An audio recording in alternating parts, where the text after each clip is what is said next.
What, there's more than one TARDIS? Who's the boss? A convenient paradise claw and a date with Renaissance Florence and some thumbscrews. Welcome to another in our semi-regular series of Doctor Who cliffhangers and nail-biters. Each show is different, each show is curated for the tastes, experiences and memories of the guest panellist. Everyone has a reason for reminiscing, experiencing, loving those cliffhanger moments. And today we have Will Hadcroft, writer of The Resurrection Plant, there you see it, and Dark Contract with BBC Audio, and someone I first talked to at the Blackpool Convention, I think it was about 2023, 2024, with Colin Baker and Nicola Bryant. I was looking after Colin, and Jamie likewise was looking after Nicola, and opposite us, with his own stall, was Will and his Resurrection Plant audios. Welcome aboard, Will, and hope this is the first of many. Thank you very much, Brendan. I'm enjoying looking at the covers of those two CDs at the moment. Very nice. Yeah, very nice to be reminded of them. Oh, and also yeah. I'm just watching your opening credits there, all those different cliffhangers. There's quite a few really good ones there. As they were rolling by, I was nodding, going, "Oh yeah, that's a banger." Oh, well, that's Some it. really good ones there. Well, to be honest, that's where we start really, because this is obviously Will's selection, and so we're gonna have great fun. You know, what memories is it evoking, etc. But I always do start, Will, with when you were making your selection, and of course you're a good old Doctor Who fan. What do you think personally makes for a brilliant Doctor Who cliffhanger? That's a good question. I think for me, obviously, I was born in 1970, so my memories of the cliffhangers from childhood are affecting some of my choices today. There's one that occurred before I was born, so that's more of a retrospective thing, and thinking about how audiences might have felt at the time. We'll get onto that when we get there. But when the latter Tom Baker era was airing, like season 17, for example, I would have been 9. I was 9 when Destiny, the Daleks, City of Death, etc. Was aired. So I'm remembering the way I felt with particular cliffhangers from that time, and then right the way up to the Sylvester McCoy era, and I would have been in my late teens then. I was 17 when Time in the Roundie aired and Paradise Towers. So a reaction, a different kind of reaction from someone who's older and someone who has a certain history of the program behind him. So that certainly impacted on my feelings back in the day, and revisiting them recently, all those feelings came back, So it's really coming from a place of nostalgia, but also analysis of realizing what really makes the memorable ones so memorable. And it's often edge of the seat telly, isn't it? It's either a shock revelation or something terrible's about to happen, and you've got to wait till next week to find out what it is. And the really good ones have those elements to them. I mean, from the sounds of it, I've argued like hell that whether you like NUwho art, it doesn't matter. But the argument is, please, you need to bring back the cliffhangers. Yeah. And it to me, I think they are just too integral to the spine of the show. Absolutely. If they were to bring it back, I appreciate that they want to do 45-minute episodes or 50-minuters, but I would do like season 22 in the classic series, where you had 2-part stories of each episode 45 minutes in length. So you have a 90-minute story split in half, so you get your cliffhanger ending leading into next week. So if they just did 6 serials of 2 parts each and a Christmas special, I'd be happy with that. The argument that I know when it's come up over recent years about the cliffhanger, I mean that sting that Delia Derbyshire created, that sound. When we got to Matt Smith, they didn't bother with it. They just had next time. and then you get clips of next week, and that completely killed it. And then the response to that, when people were critical of it, was, well, we still have the pre-credits sequence that uses the sting there. And I thought, but that's not really the same as a cliffhanger, is it? Because there's no build-up on those pre-titles. Yeah. Got about a minute or two, and then the sting comes in and into the opening credits. It's not the same as watching an episode right to the end and then the cliffhanger. Are we showing our age, or are we actually honestly onto something? Because I understand what good for NUwho in experimenting with, television moves on. I understand, and as you said, the pre-credit sequence, like for example, I think the first proper one was The Unquiet Dead, and we went, oh, that's interesting. But I've heard too many conversations now that it's become a tried and tested answer, which is that's your episode 1. And you go, now look. To be honest, if you give me a classic Doctor Who 4-parter, it's the episode 1s I treasure. Sometimes episode 4 can clear off. Yeah. A good example, I mean, it's not one that I've chosen, but City of Death Part 1. You have I can remember this from being 9 years of age. And the opening with the Jagroth spaceship and him inside, and then it explodes. And the episode is so clever because it takes you to Paris and the Mona Lisa and Duggan and all of that, and the Count. And I can remember watching that on first broadcast and completely forgetting about the alien at the beginning that got blown up. So then when he goes in front of the mirror at the end and peels off the mask, I can remember going, oh, it's that thing from the beginning, and then the comes in, and having to wait a whole week to see what's going to happen next. You really don't get that now. You really, you don't. I mean, there were one or two early on in NUwho where, well, I think the very first time it was the Unquiet Dead, the Empty Child. And they ended up showing clips of the following week, immediately after it ended. And there were complaints then, weren't there? So the next time we had a 2-parter, they put the next week stuff on at the end of the theme music. So that if you didn't want to see it, you could turn it off before you got to it, But do you think we are showing our age regarding this then? Because television's now changed. And therefore, my argument for bringing cliffhangers back, people will say people binge watch. But I still think you need it. And I watch loads of shows on Netflix and other stuff where there's a kind of cliffhanger. There's a reason to tune in next time. Yeah. And even with binge watching, the cliffhanger makes you then go into the next episode straight away. Yeah. It's part of the hook. It is the hook. I'm going, oh, I can't leave it here. I've got to watch the next one. So even in the binge watch culture, the cliffhanger is a very important part. I can appreciate when Russell T Davies first brought it back in 2005, that he was, and he's on record saying this at the time, that he was worried that if it was serialized, people might come in on episode 3 and think, oh, I don't know what's going on now, and then not come back. So his reasoning was similar for having different titles. Even when it was a 2-part story, you would have the Empty Child, the Doctor Dances, because he didn't want part 1, part 2, because audiences might come to the Doctor Dances thinking, well, I don't know what's going on, forget it, and not watch.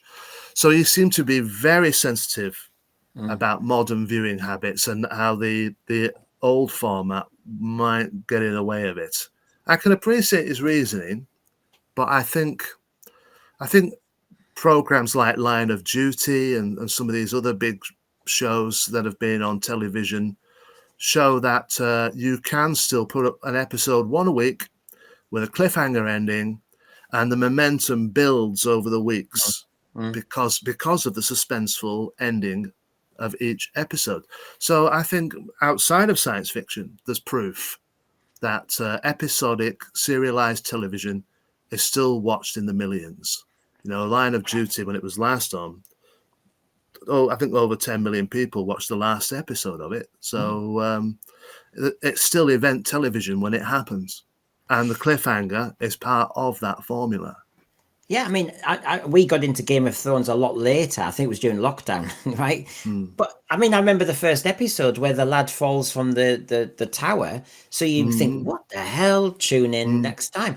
And yeah, that's a modern piece of TV. The other thing is, EastEnders is famous for the duff duff duff. Yeah, Why is yeah, it famous for the duff duff duff? Because it's a cliffhanger. yeah. It's the equivalent of Delia's electronic sting, and the Peter Howell one that superseded it. That also packed a punch. I was so glad when Leisure Hive was broadcast in September 1980, and I was 10, and they've changed the music and they've changed the titles. It came out of nowhere, that change, and I was stunned by it.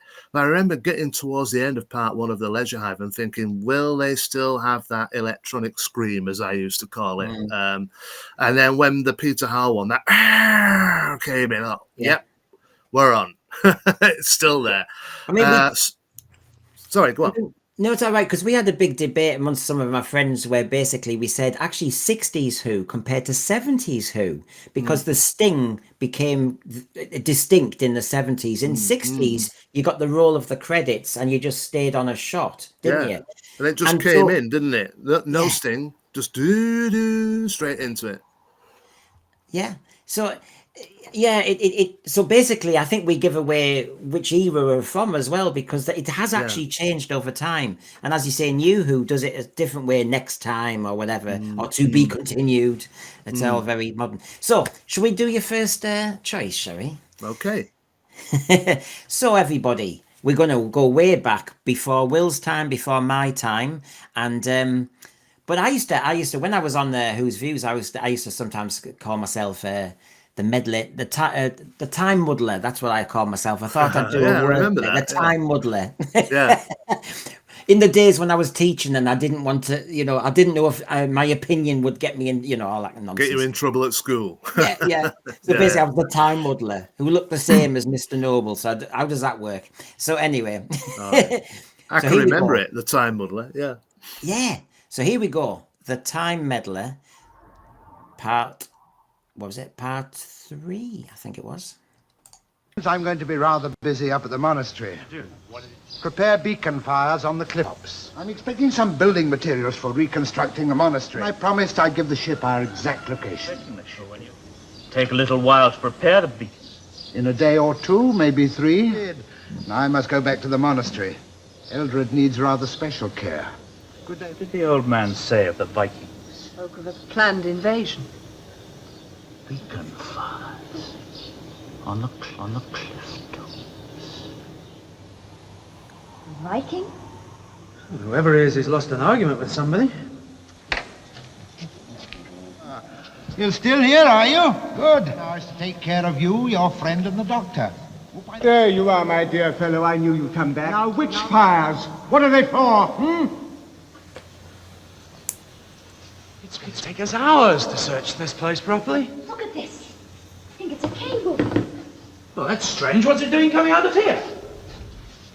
We can get inside. It's a TARDIS. The monk's got a TARDIS. Oh, so why did you choose that one, Will? I remember when it came out on VHS. As obviously I've been reading about this for years before I ever saw it. And it was the idea, we're so used to now the Master and the Rani and various other renegade Time Lords. But back then, when this was broadcast, this was the second year, wasn't it? The end of the second year. So you had the Doctor, you had Susan, you had the TARDIS. We knew nothing about where they came from or what they were. You knew nothing of why the Doctor stole the TARDIS and ran away. It was all a complete mystery, hence the title of the program. So when I imagine that when people who'd watched it from the very beginning across the 2 years got to that episode, and how does the monk have access to 20th century technology when he's a monk in 1066, and seeing the electric cables trailing out from inside that sarcophagus thing? They must have been wondering what on earth's going on in there. because you could, in previous scenes, you saw him crawl in and out of it, didn't you? What on earth is he doing in there? So when they go inside and then suddenly the white doors open and there you are in a TARDIS, I imagine the shock value of that ending was quite high. If I'd have been a child back there in 1964, I would have been, I can just imagine children of the day. It's a TARDIS, because this is the first time we've seen another one besides the Doctors. And audiences may have forgotten that the TARDIS was meant to change into different things. They probably just got used to it being a police telephone box. So to see another TARDIS disguised as a sarcophagus, and then realizing the monk is of the same race as the Doctor and from the same place. And then they don't reveal anything. There's no mention of a name of a planet or a society or anything. It's just he's another time traveler like the Doctor. And I think if I'd have been a child back then watching that, that would have been on my mind for the rest of the week. What is this guy? Who is he? This monk and his own TARDIS. It would have been on my mind all week, and I'm sure it would have been back then with the children watching it. It opens up your universe as a kid, if you're a Doctor Who fan, because for everything you've just said, suddenly there's more than him of his species, so to speak. Yeah. And there's now 2 TARDISes. Now the game's afoot. This multiplies your excitement, as you say, because suddenly your world is much broader, isn't it? Yeah. I know how I would likely have felt, because I remember in 1981 when the Melker turned out to be a TARDIS, and that was I'd never seen. I couldn't remember the Deadly Assassin with any clarity. I was 6 going on 7 when that was broadcast, so the reveal that the statue was actually a TARDIS was staggering. I've heard people years later being critical of the Keeper of Track, and but I would say you've got to remember what it was like watching that on first broadcast with no memory of any other Time Lords or TARDISes in it. I was far too young to remember Roger Delgado as the Master and his different TARDIS disguises. So when the Melker turned out to be one, my word. And then we go into Logopolis and a TARDIS within a TARDIS within a TARDIS and all of that, So I have those feelings for 1981. I'm sure the children of 1964 went through the exact same emotional reaction when seeing this monk and his TARDIS. And like you say, that all the ideas that opens up then, do all the time travelers from the Doctor's planet have one? What is it like there? What is their society all about? And why did the monk steal one and run away, And also, if anyone at the time, if they remembered an unearthly child, I guess if they didn't tape record it or off air on a cassette recorder like I used to do, or on reel-to-reel tape, they might have forgotten that Susan made up the name TARDIS. It was her invention.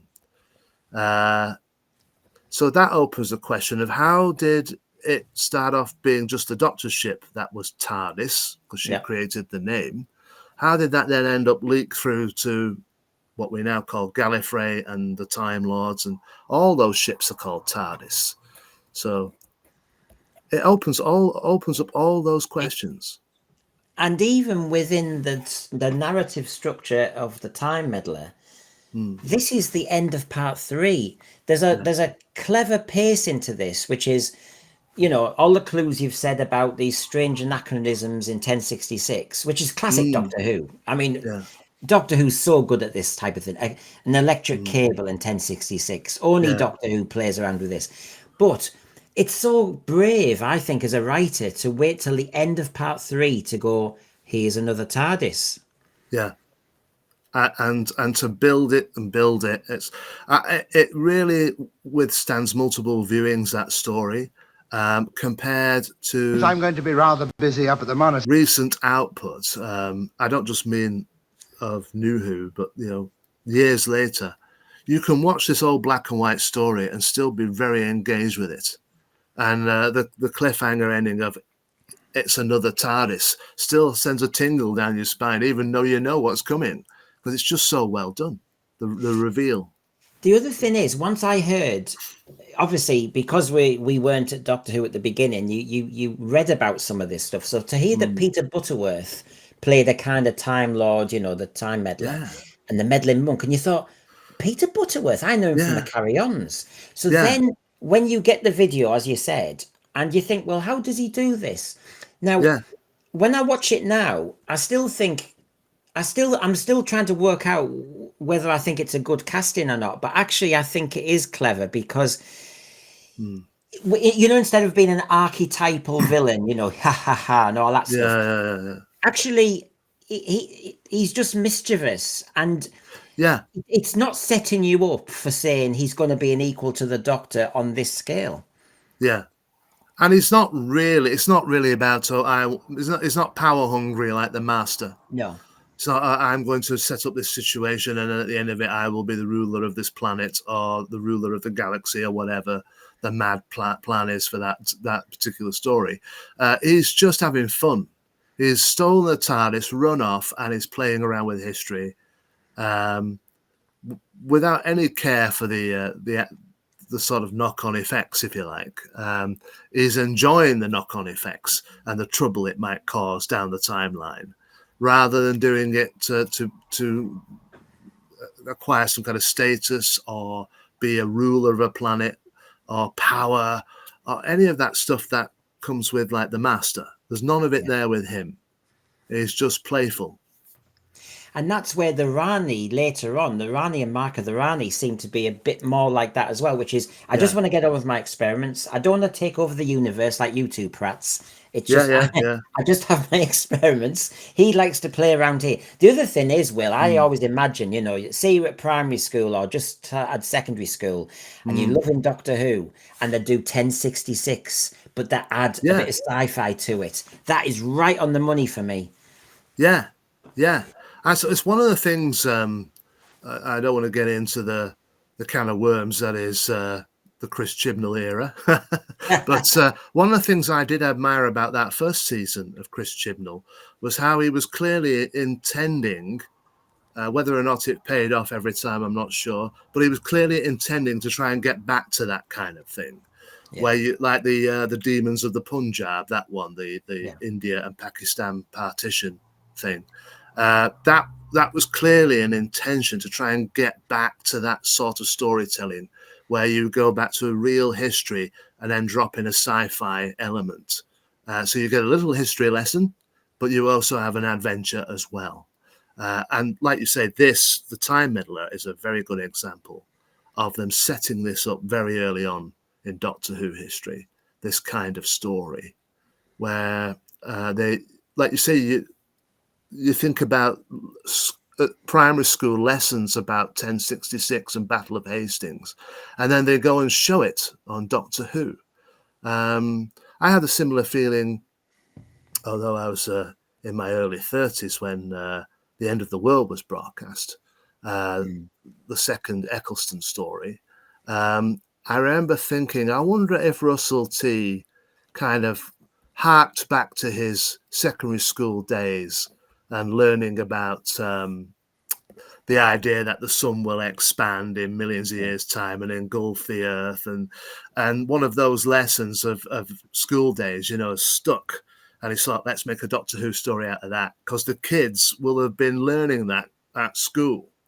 And it kind of marries up, doesn't it? Taking stuff that your audience will know about and then dripping science fiction elements in.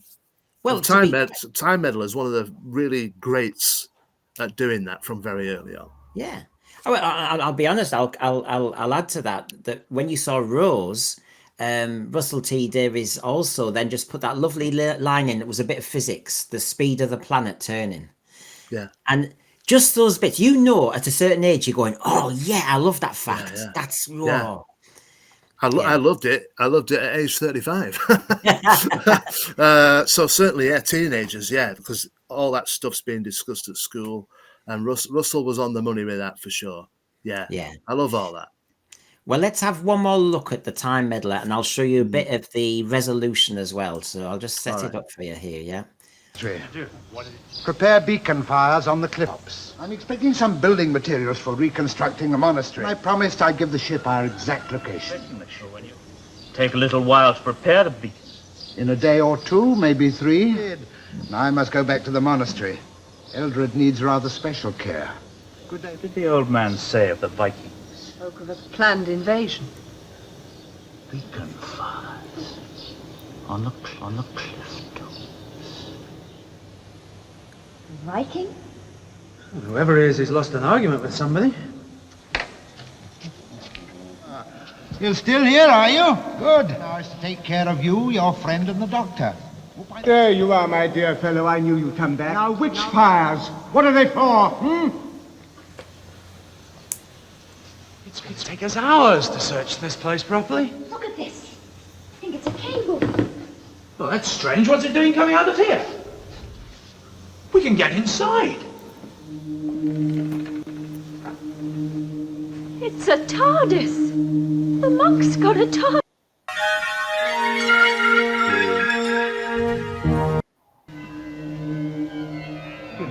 Which fires and what are they for? They're a signal for King Hadrada and the Viking fleet. I think there's a landing. Just, I mean, to be honest, Will, it's one of those classic cliffhangers where it is just, it's the shock of the reveal is the cliffhanger, and then the story can just move on. And then they bring him back the following year, don't they? And it's established then he's a recurring villain. He's got his own TARDIS, and the audience just accept it. It's an important story, this, in canon, for moving it on from just the Doctor and Susan and just the Doctor and the TARDIS, and that's it. It expands the world and implies so much without really revealing that much at all. And so, as you said, so early on in the Doctor Who evolution, really, that they were playing, they were experimenting, and they were really broadening the horizons. So let's jump to the early 70s now. Okay. And I mean, I'm now in situ. Absolutely. I mean, this is prime time for me. This is the Green Death, everybody. The Green Death. So here we go. Let's enjoy. Obvious, but have you been able to get a hold of any of that waste? They're like stealing the crown. Well, can you get a hold of the formula? Not much chance, but what everything important is isolated on the top floor. There's a special lift at the end of the block. Well done, Captain Yates. This could prove absolutely vital. The director isn't the real boss. He takes his instructions. Mr. Yates, we were looking for you. You said you had to get an attaché case. I'm ready now. Good. How's the old man, Doris? Oh, poor sorry boy. That was lovely. That's it, of course. Joe, gone to get you a maggot.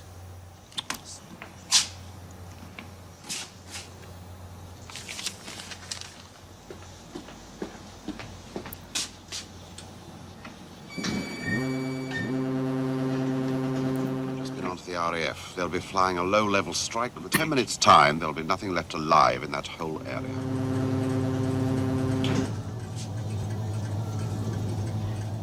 How kind of you to drop in, Doctor. Who are you? Yes. I am the boss. I am the computer. Whoa. Well, just waiting for the stinger there. Yeah. There's no reason, is there, Will, for us to be scared of computers at all? It's amazing when you consider how there's so much talk at the moment about AI and the threat of AI and machines taking over, that they were doing this way back in, was it 73, that one? Yeah. 70, yeah. Yeah. Yeah. I loved him. I loved that Doctor dressing up as a cleaning lady as well. I've forgotten that bit. That's very funny.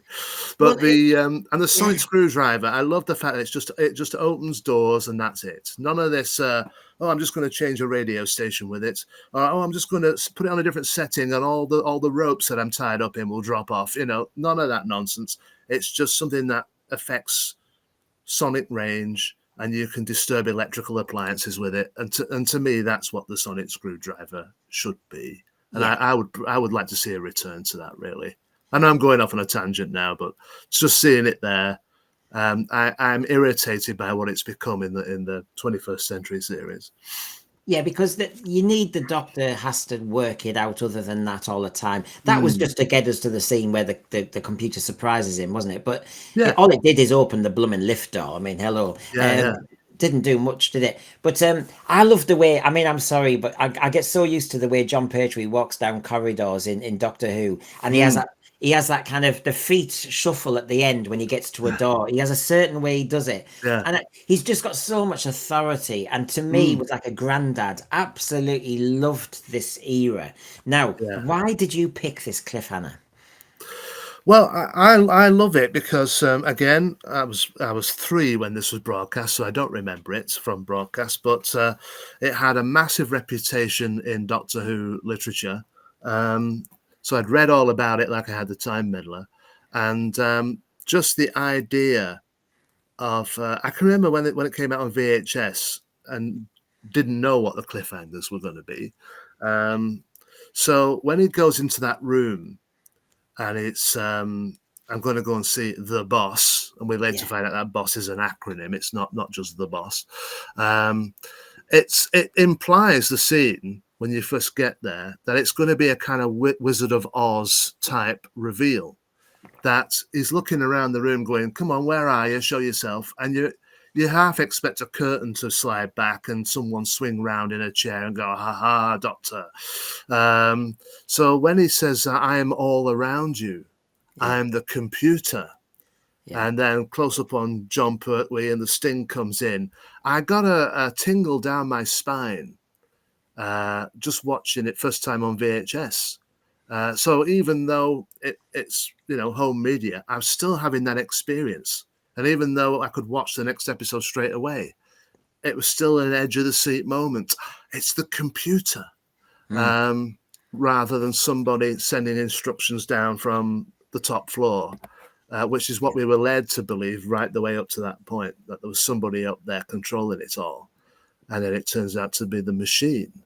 It's spine-chilling stuff, really. And what surprised me on watching that again was, we've mentioned the sting already, the musical sting and everything, but there wasn't much incidental music. Normally a cliffhanger is famous for the rhythm builds up. As a kid, you almost could detect when Dudley was getting excited, and here we go. But it was very quiet. I could hear silent. Yeah, you just had the beeping noises of the computer and the reel-to-reel tapes and all of that. I was surprised. I watched it a couple of hours back in preparation for this, and I was expecting dramatic music, as you say, and was stunned that it's just silence. But I think sometimes when there's silence before the sting then gets accentuated, and it reinforces the shock of it when that sound comes in right at the end there to take you into the music. I think had there been a build-up of tension in incidental music, the punch of the sting might have been lost, because there are stories where that has happened, where it's been too much going on, so when the music comes in over the top, you're almost going, oh it's ended, but you don't get that with this, because the focus is on that room and the Doctor's confusion of where is he. It works so well. I'm fascinated. I love these people, everybody's different cliffhanger choices, because you can see mine's going in so many different directions. So your 2 choices so far, the dialogue is the big moment. So, it's the monk's got a TARDIS. Yeah. You can't have massive music there because it's the words that do it, really. And here, if there was too much dramatic music and noise and stuff going on, it was when he says, "I'm all around you, I'm the computer." It's the words that do the deed. Yeah, absolutely. I mean, we've got one coming up later, which is the same thing again, really. The same. It's more the dialogue than it is anything else. But we'll get to that in a bit. Yeah. Well, let's have a look at one more time. Have you been able to get a hold of any of that waste? Like stealing the crown. Can you get a hold of the formula?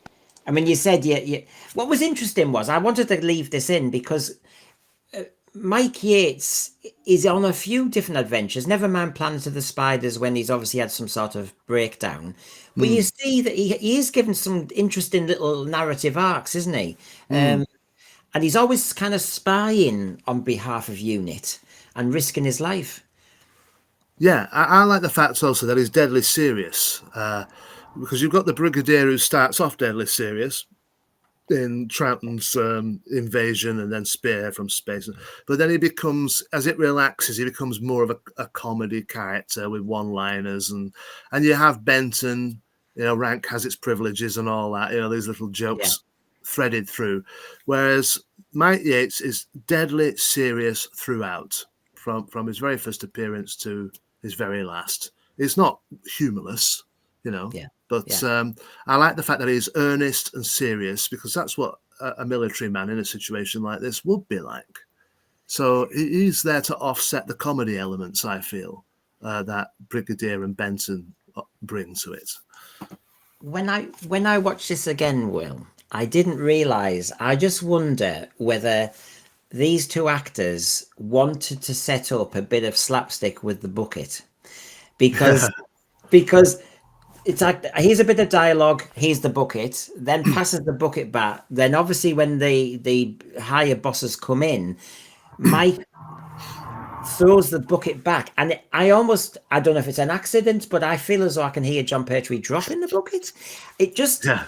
It just seems like there's a bit of comedy here. If everybody see if you notice this, I think it's just nice to watch all these things in the build up to the big cliffhanger. Here we go. Well, can you get a hold of the formula? Not much chance. Everything important is isolated on the top floor. There's a special lift at the end of the block. Well done, Captain Yates. This could prove absolutely vital. The director isn't the real boss. He takes his instructions. He dropped it. It's great. Now, whether that's for real or not, I don't care. It's just that added little bit. That's what the panic of the guy coming in through the door. It looks very real. Yeah, you would drop it, wouldn't you? Yeah. But no, it's coming back in. Yeah. I think that really works, actually. Mr. Yates, we were looking for you. You said you had to get an attaché case. I'm ready now. Good. How's the old man, Doris? Oh, poor terrible. That was lovely. I mean, you've got to use John Pertwee's, variety of voices and accents. Yeah. Because we forget that's how he made his living before he was the Doctor. He was a radio voice actor, and comedy was his thing. The Doctor was the straightest role he'd ever played, wasn't it? And done very deliberately. He chose to do it that way very deliberately. So to see him revert back to his sort of natural default, if you like, in this is it's a nice distraction. That's it, of course. Joe, gone to get you a maggot.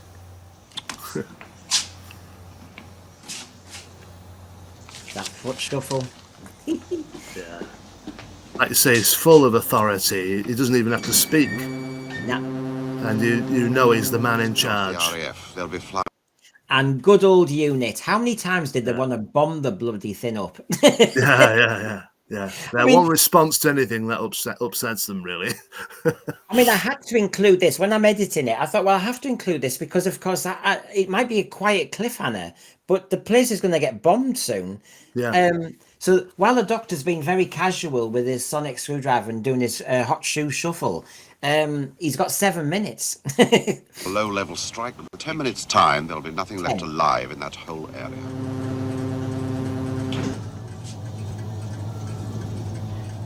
How kind of you to drop in, Doctor. Who are you? Yes. I am the boss. I am the computer. Excellent.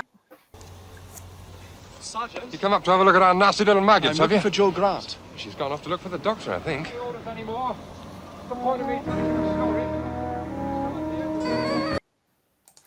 So when you got to part 5, that was how we got the beginning. That the other thing, Will, is sometimes if it's a good cliffhanger and there's a big shock, make us wait for about 3 or 4 minutes before you see the resolution of that scene.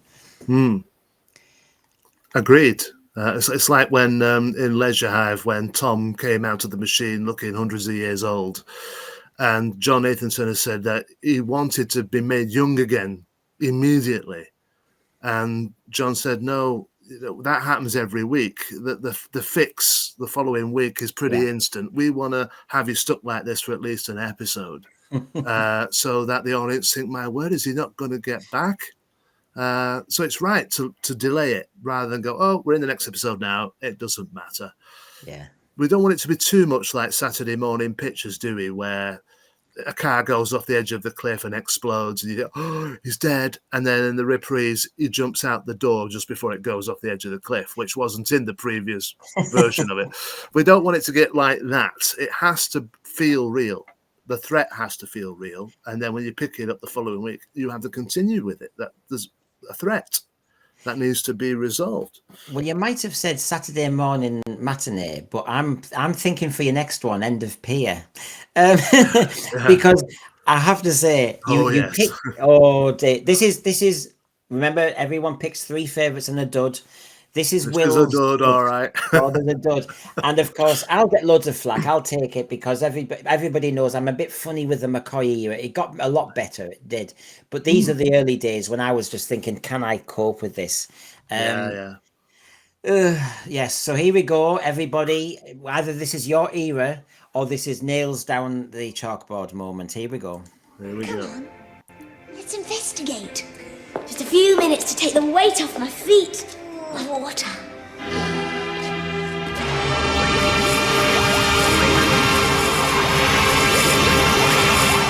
So why are you giving my cleaners orders that aren't my orders? Because the bodies the cleaners brought were not right. For me to live in. To live in? I don't understand, my pet. No choice.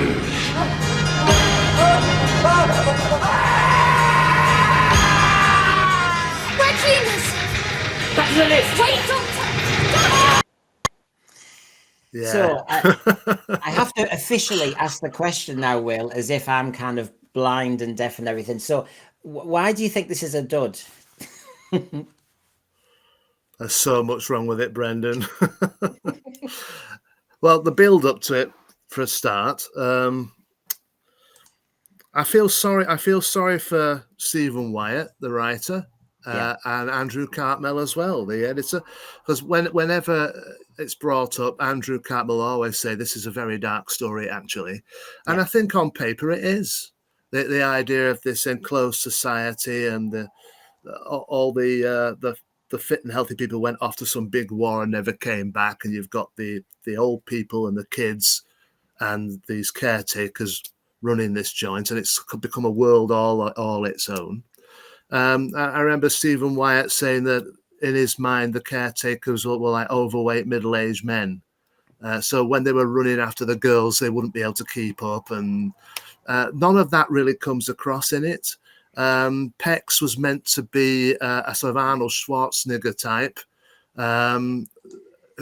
so he would have looked the part but being a coward, and that on paper sounds right. But you've got this young man, there he is, nothing like what Stephen Wyatt envisaged, and it doesn't really work. I've got nothing against the actor, but it doesn't really work. You've got the great architect stuff, which is just basically 2 fluorescent lights and a comical voiceover from Richard Briers.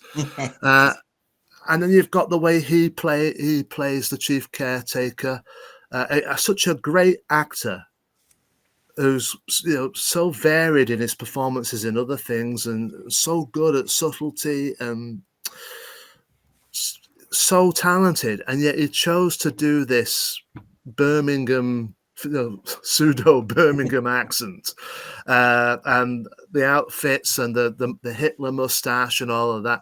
It just becomes a comical pastiche, a parody of a little Hitler.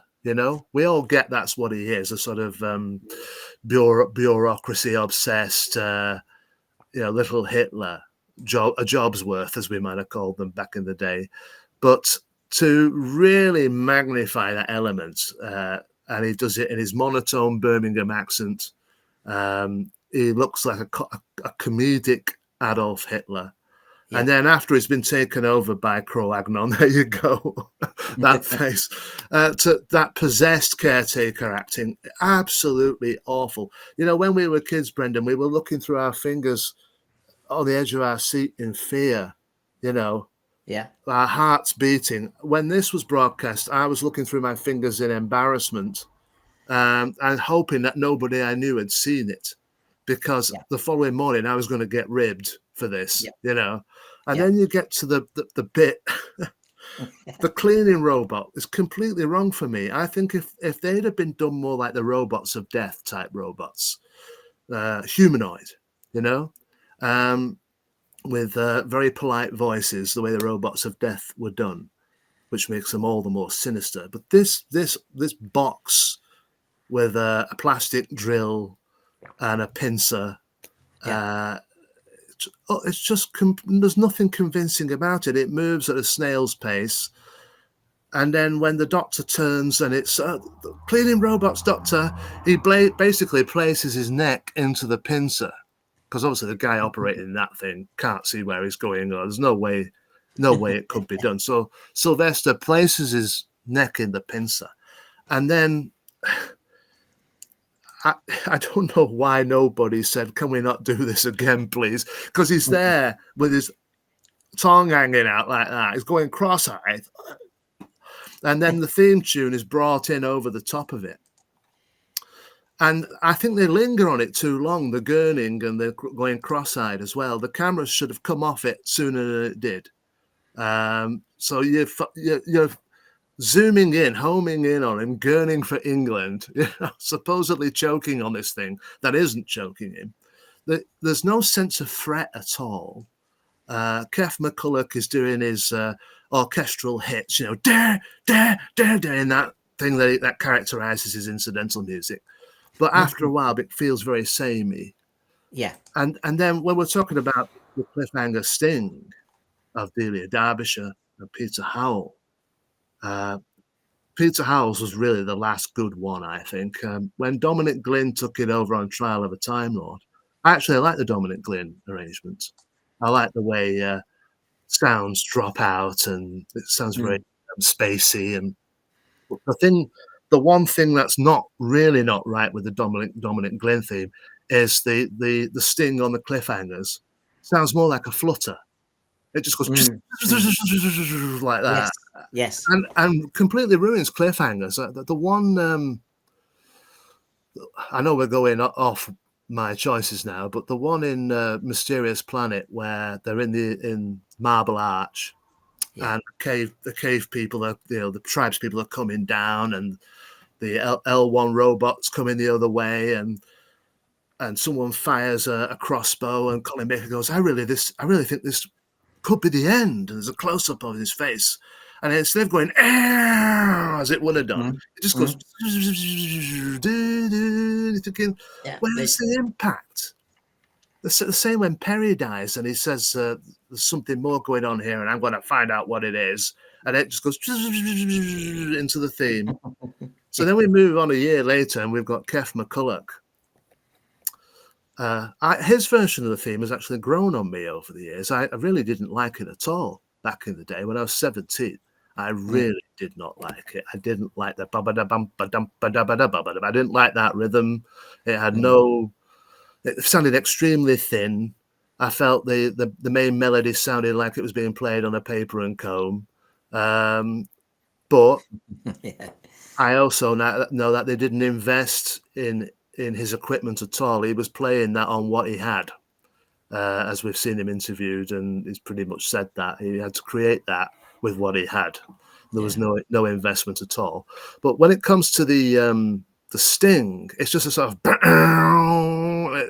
that's all it is. You know, the star going around at the beginning.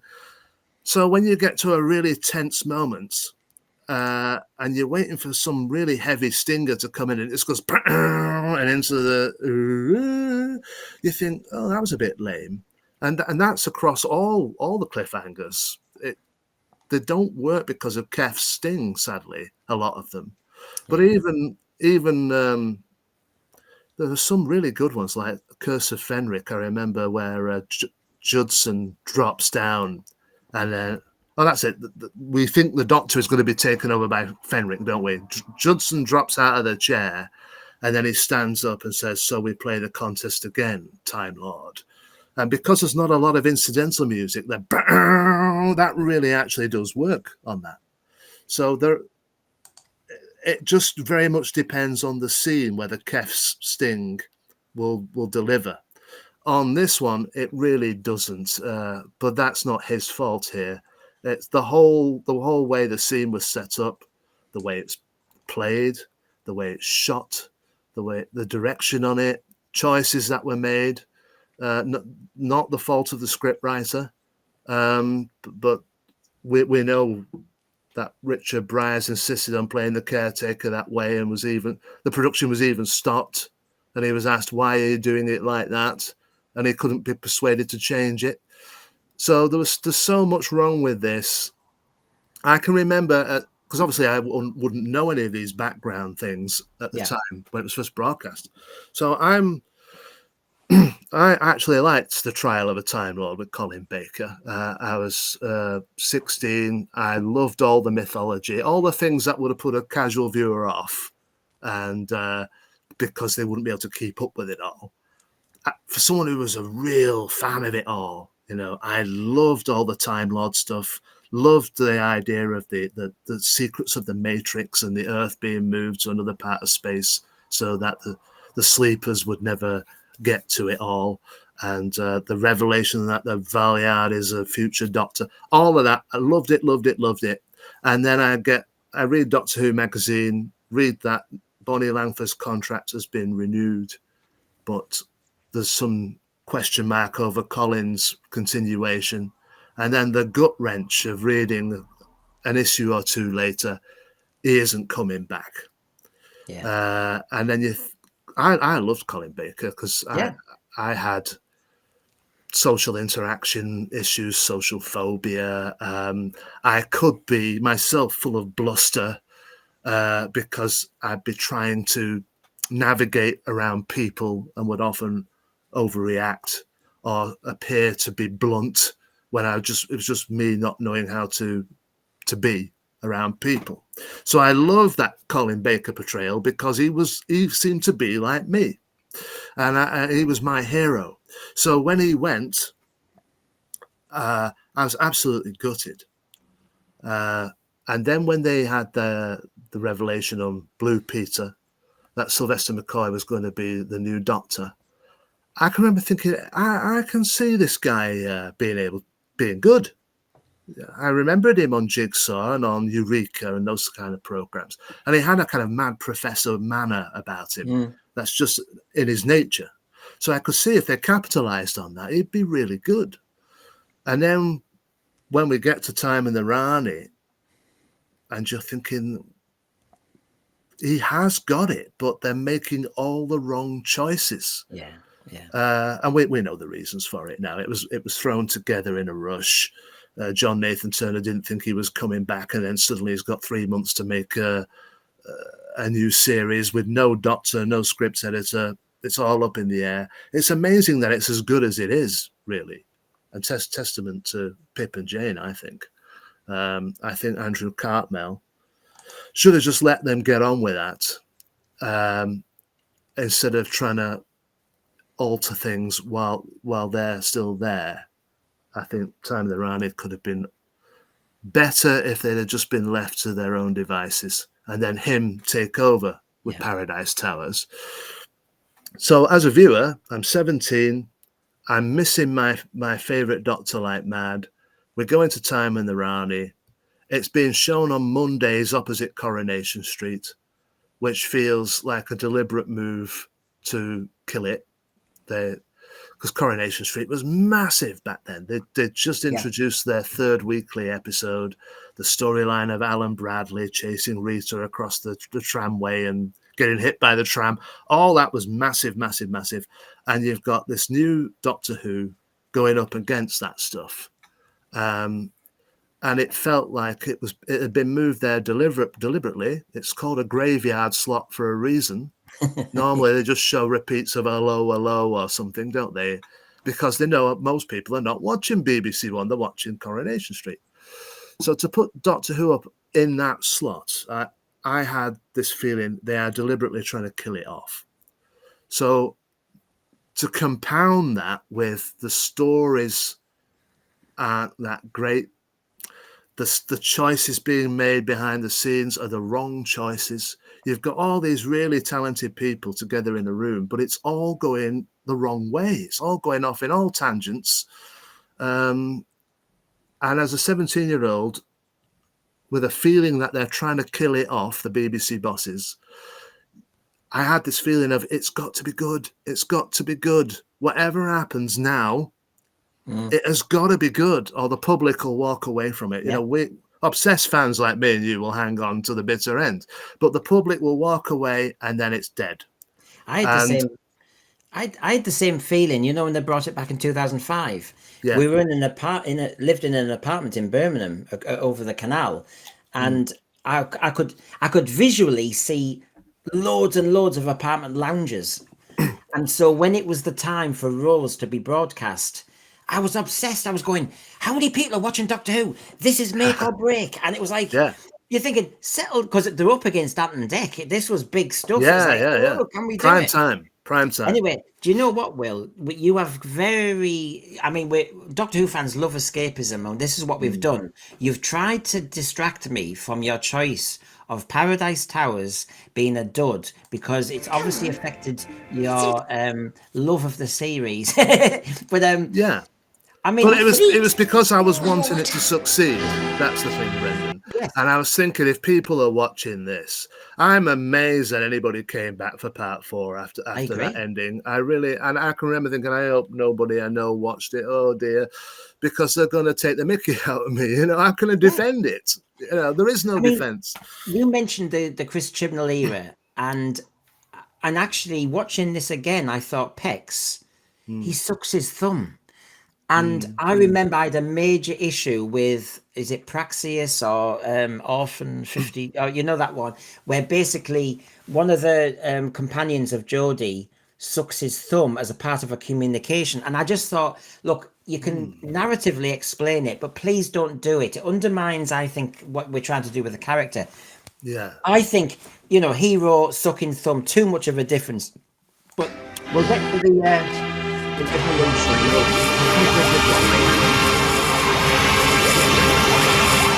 So why are you giving my cleaners orders that aren't my orders? Because the bodies the cleaners brought were not right. Do you know what? I saw children's TV, you know, we were brought up on Grange Hill and stuff, and you're watching this and you think which one should be scheduled at tea time and which one should be later. I mean, honestly, because this just looks like those kids shows you saw at 4:15. Yeah, to move this to 7:35 opposite Coronation Street, it does not stand a chance, you know? Really, John Nathan Turner should have put his foot down with some of these decisions. We all know that he'd had enough of it by then. He wanted to get off it and kind of let Andrew Hartnell and the rest of them not have carte blanche. You know, I'm not saying that John didn't care about it, but he was happy for them to make these creative decisions and him just look after the purse strings and that side, you know, the production costs side of it. And I think the kind of creative direction of it, I don't think he was. Yeah, I don't think he was on it at all. I think Andrew was taking it in a very different direction. But then there was criticism the year before that it was so bogged down with continuity and Time Lord stuff that it was leaving the casual viewers behind. So I think they were doing the right thing the wrong way. They were refreshing it, but they were doing it the wrong way. It wasn't working at all. I think it contributed to its demise. I really do. I think you're quite right to big up the writers and that, because I think, you know, you've got in this one cannibals, you know, this dystopian world. I think of the Happiness Patrol as another one which doesn't hit it with me, but I can see behind it what it could have been. Yeah. So I know it's a big one. I'll just get to the end of it. Living, I don't understand my pain. No choice. all this comes across as comedy to me. It's just, how are we meant to be frightened by any of this? We're cleaners! That's the list! Wait, Doctor! Yeah. Oh dear. It's very pantomime. You know, they don't like to say that really it's pantomime. You could put this on stage and 2 o'clock in the afternoon, you know, for kids. It'd be great as a children's pantomime. Yeah. Attention all robotic. Oh, that. I can't stand it. I would actually probably say that's probably there for a good choice for a dud, because it just had. Yeah. Well, you've listed it very well, from music to direction to the lighting to the this to the that. So shall we cheer you up then?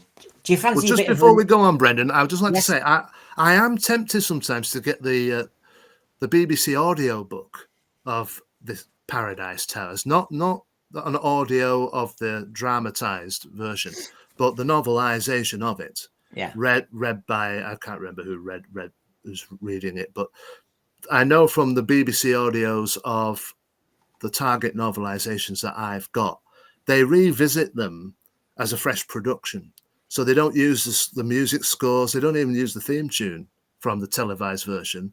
They recreate it, or the soundscape, and with a proper reader who's delivering it in a dramatic way. I do wonder if Paradise Towers might actually be redeemed as a talking book. I am tempted to find out, because you won't have the visuals of the television program. I mean, they'll be there in the back of your mind, but when you get drawn into the text and into the narrative and the way the reader is reading the dialogue rather than the way the actors delivered it, I do wonder if we would find out through that version what it was really intended to be by Stephen Wyatt. Yeah, I might investigate that. Yeah, fair point. So we end the selection tonight with Renaissance Italy. Mm-hmm.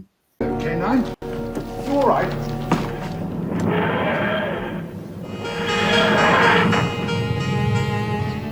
Leonardo.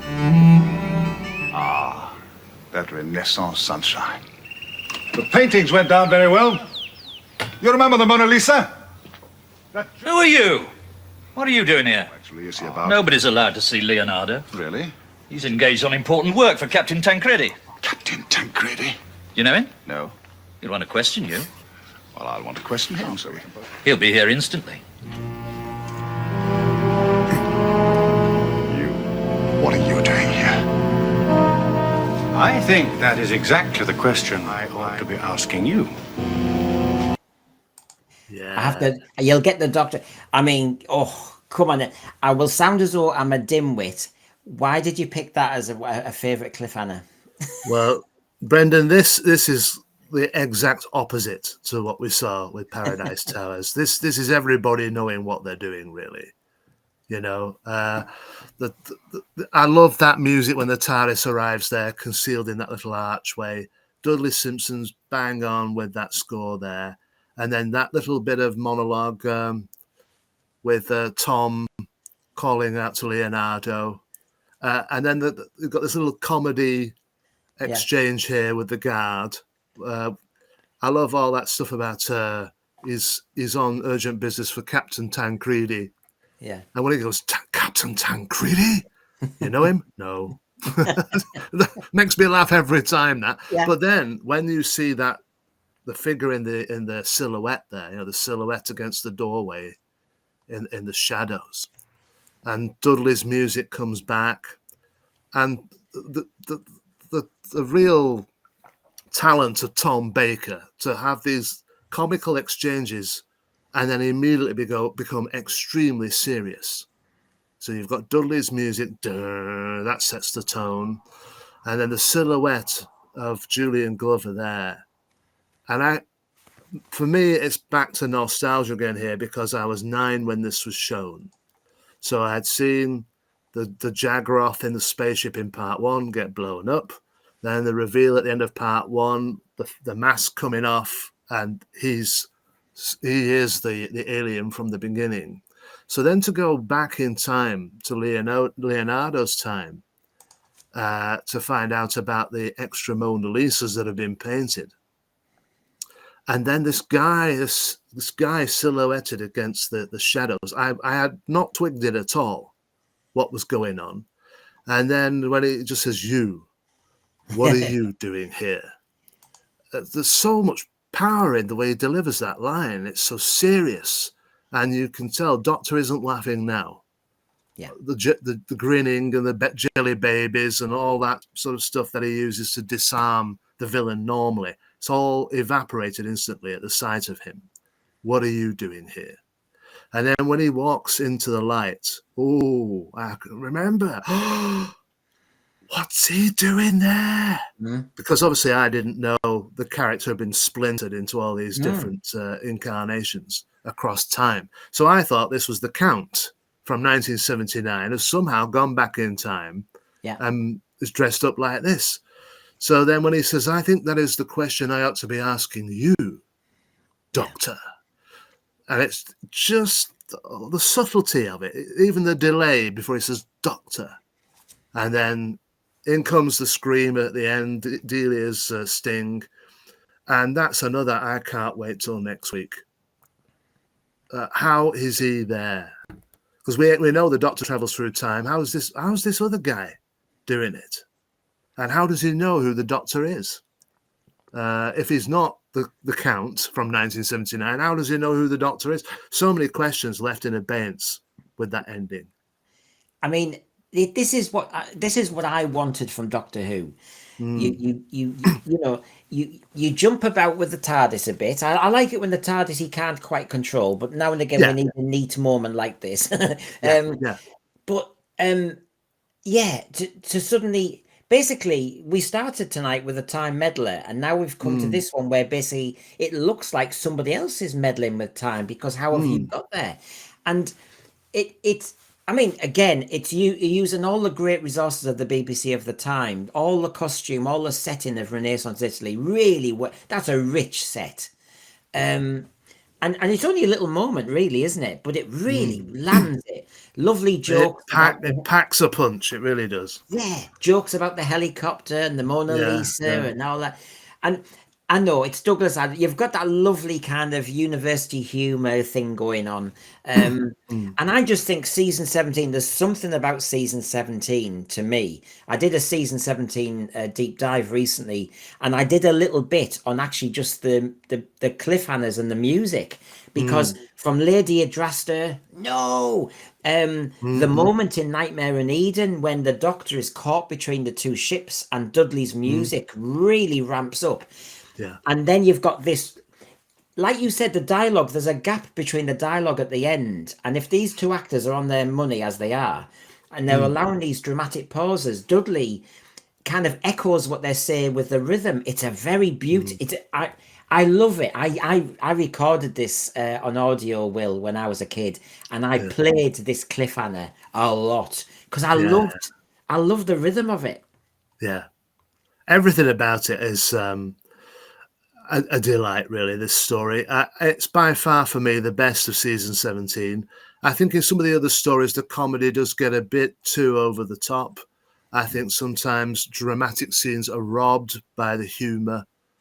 Being ramped up too much. But in this one, the balance is 50-50 throughout. It's not a comedy drama. It's a drama with comedy. And it works so well. And I can see why in 2005, Russell T Davies used the tone of this story and the kind of flavour of it, if you like, and the balance of comedy and drama. He used it as the template for the Christopher Eccleston series. He gave a copy of City of Death to Christopher Eccleston to watch, because this is what we're trying to achieve, but with a lot more money. Because Chris had a problem with the old series Doctors. He didn't like John Pertwee being a paternal show off as he saw him. Clearly we don't think John Pertwee was a paternal show off or a patriarch or any of that stuff that gets slapped on him now. He was just a time lord. So he presented himself that way. Tom Baker would have been seen by Chris to be all those fruity BBC vowels and a bit too posh in the way he spoke. So Chris was railing against the old series, but Russell gave him City of Death as an indication of the tonal style that he was trying to achieve with that series. And you do see it throughout the Chris Eccleston run, that there is that fine balance of having a little laugh up our sleeve at things, but when it's deadly serious, it really is deadly serious.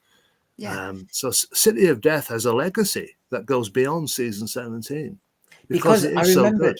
Because I remember at the time Duggan, and there were a few little moments where I'm thinking, oh, is Duggan going to be just this comic character? But of course, no, because he was the resolution really with the big. And the biggest punch in history or whatever it was that. Yeah. That's the greatest punch in history. And so then you thought, actually, it's been fine to play that comedy because in the end, very seriously, he nailed it. And there were lovely touches. We all know the famous moment in City of Death, you know, such a violent butler, you know. I mean, and when he's crawling around on his knees and then sits on that old chair, I say it's a Louis Cans, you know, all in the same breath. Very funny. But it works because he's trying to undermine the villain. He's trying to wrong foot the Countess. So it's there for a reason. It's not just Tom Baker being silly for a few minutes. It's there to give them a false sense of security. His eccentricities throw them off, which is why he's doing what he's doing. I loved all that as a boy. I really did. And I missed it a great deal after Peter Davison had taken it over. I really missed the eccentric behavior because Peter was so straight down the line with it. And this is not a criticism of Peter Davison, by the way. It's just a stark contrast I struggled with after watching Tom being like this and finding it so funny. As a boy, I used to get bullied at school and who was very insecure and shy. I used to wish I could be like Tom Baker. I used to wish that if I had 3 or 4 lads all surrounding me and intimidating me, then I could come out with a quip and just grin. So this era of Doctor Who means a great deal to me. But that cliffhanger, it's played for laughs at the start, but it's then ultra serious when we get to that crucial moment. It's so well done. Everybody's pulling it out the bag. Well, let's enjoy it one more time. Stop me if there's something particular you want to pick on. All right.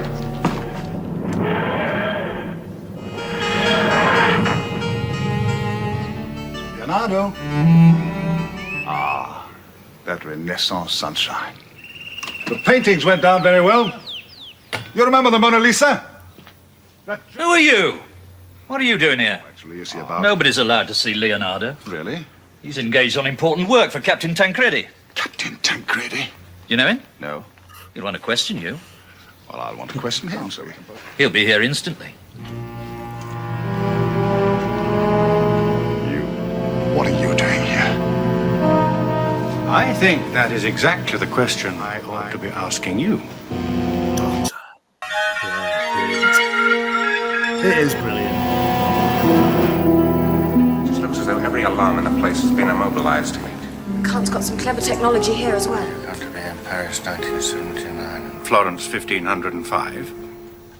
I am waiting, Doctor. Well, I do flit about a bit, you know. I said there, I am just walking along, minding my own business, and pop! A different planet or even a different time, but enough of my problems. What are you doing here?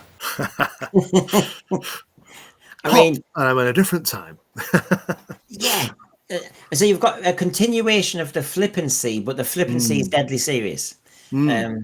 And it's all there for a reason. It's not just writing jokes and one-liners. It's serving the story.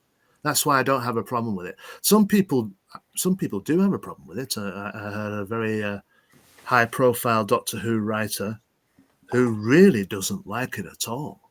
But I think if it serves the story and it's not just there for jokes and the Tom Baker show, then it's fine and it works. And it certainly works in this. Yeah.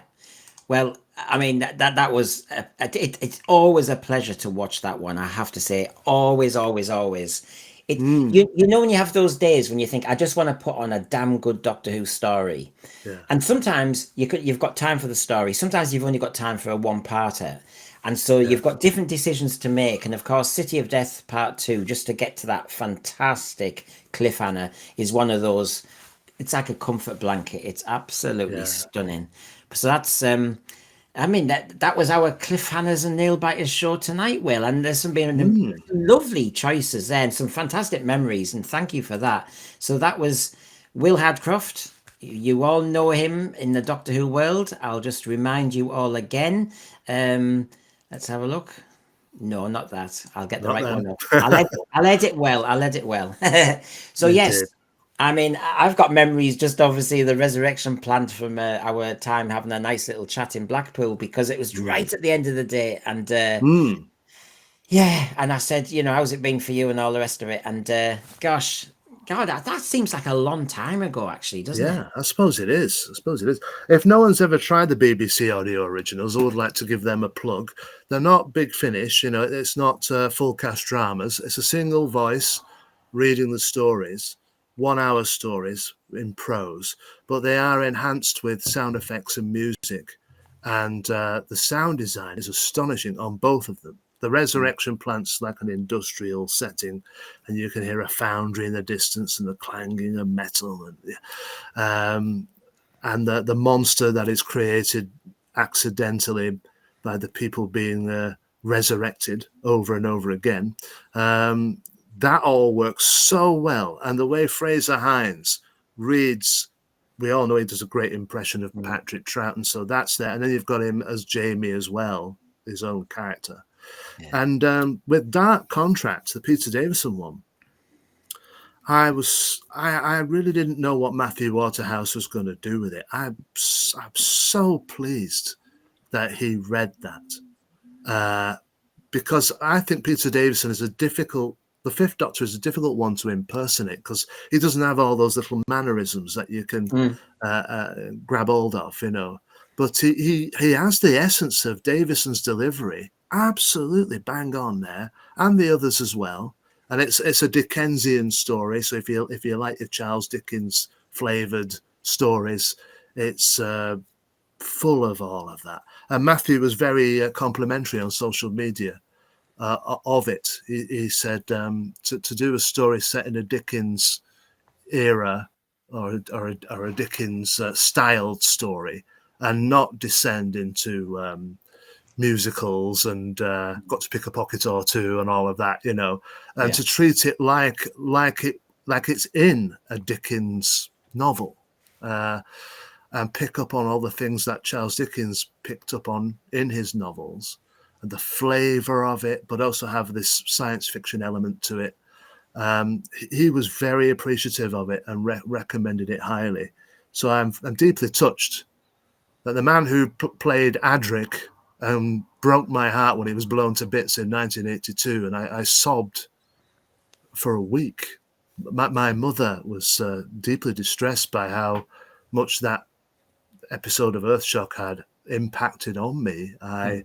I sobbed myself to sleep that night, and burst into tears at school the following day, and then was subject of ridicule because of crying about Adric. It really deeply affected me. So to have all these years on, I just wish my mum had lived long enough to experience it, because she knew the trauma of him dying and the impact on me. So to know that I'd written a story for that team and Matthew Waterhouse is reading it, that would have been a nice payoff. That it's a shame she never knew about either of them. She never even knew they were coming. You know, it was too late. So that's my only regret. But that's a personal thing. The stories themselves, I'm so pleased to have done them, and I'm so pleased with what BBC Audiobooks, the treatment of them by the producer, Michael Stevens, the story editor, John Ainsworth, and the sound design by David Rucroft. I can't praise them highly enough. If you've never done a BBC audiobook, an audio original, give them a try. Start with mine, of course. Yeah, there you go. Well, Of course. I mean, I think that's the right way to finish. I mean, and thank you for the personal story as well, because I think in the end, whatever program you're into, whatever is your thing as a fan, it's the personal connection in ultimately that is the reason why we love it, isn't it? That we can be taken back. Our own time, the only time machine we have is memory. And so it's that kind of thing. So, Will, thank you for giving your time tonight. And I hope we can get you on to maybe a panel, like you said, when we all kind of kick off about classic Who and stuff. But be good. Thank you very much for having me on, Brendan. It's been a pleasure.